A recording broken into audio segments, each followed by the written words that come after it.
संसद के मॉनसून सत्र की हंगामेदार शुरुआत हुई है। मॉनसून सत्र के पहले दिन ही विपक्ष ने लोकसभा में जमकर हंगामा किया।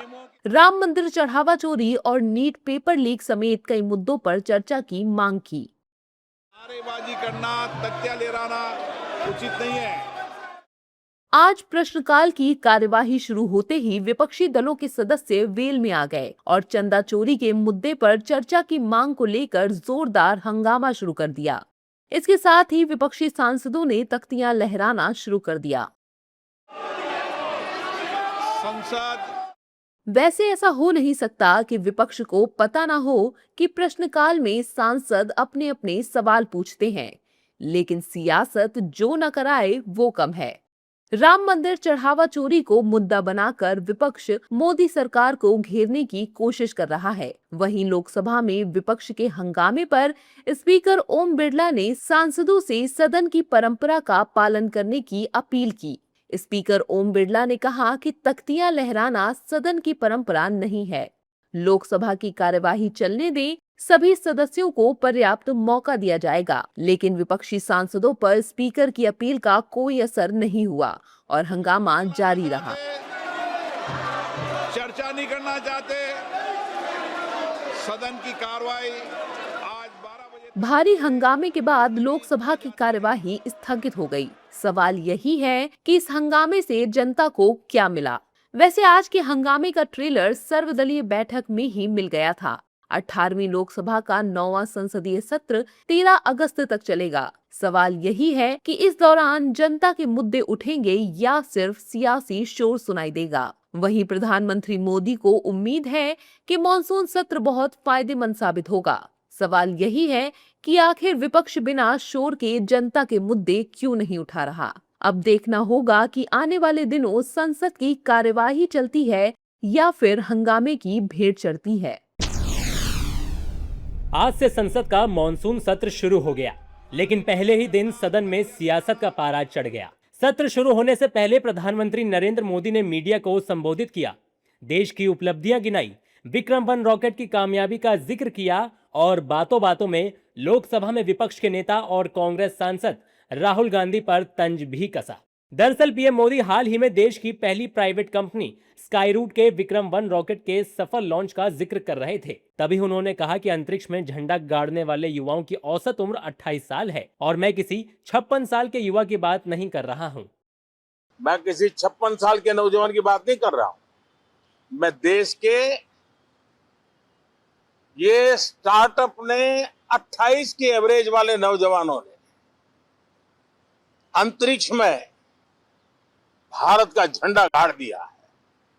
उनको तो बधाई है ही है, लेकिन ऐसी बातें जो है जो भारत को आत्मविश्वास से भर देती है। विश्व में भारत का प्रोफाइल सर्वमान्य सर्व स्वीकृत बनता जाता है। साथियों, ये संयोग नहीं, ये एक संदेश है और बड़ा मजबूत संदेश है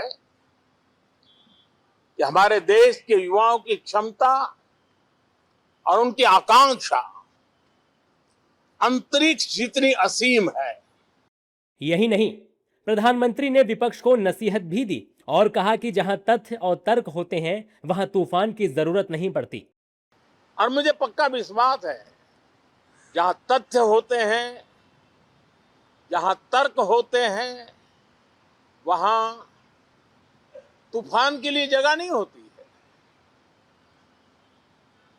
अगर तर्क मजबूत है, तथ्य मजबूत है, तो शांत चित्त से भी अपनी आवाज को बुलंद बनाया जा सकता है। मैं आशा करता हूं तर्क और तथ्य के साथ सदन की चर्चा को समृद्ध किया जाए। प्रधानमंत्री ने अपने संबोधन में कहा कि इस बार का मॉनसून और मॉनसून सत्र दोनों प्रोडक्टिव होने चाहिए। मॉनसून हो या मॉनसून सत्र, अगर दोनों प्रोएक्टिव हो तो बहुत ही प्रोडक्टिव होते हैं।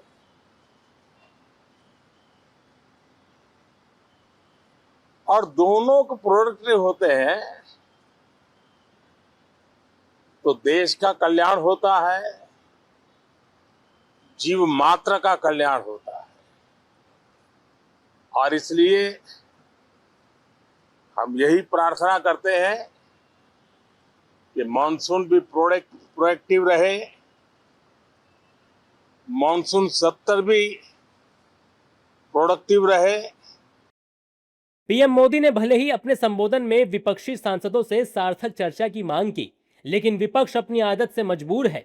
लोकसभा की कार्रवाई शुरू होते ही विपक्ष ने पेपर लीक, राम मंदिर चढ़ावा चोरी और परिसीमन समेत कई मुद्दों पर जोरदार विरोध प्रदर्शन शुरू कर दिया, नारेबाजी की।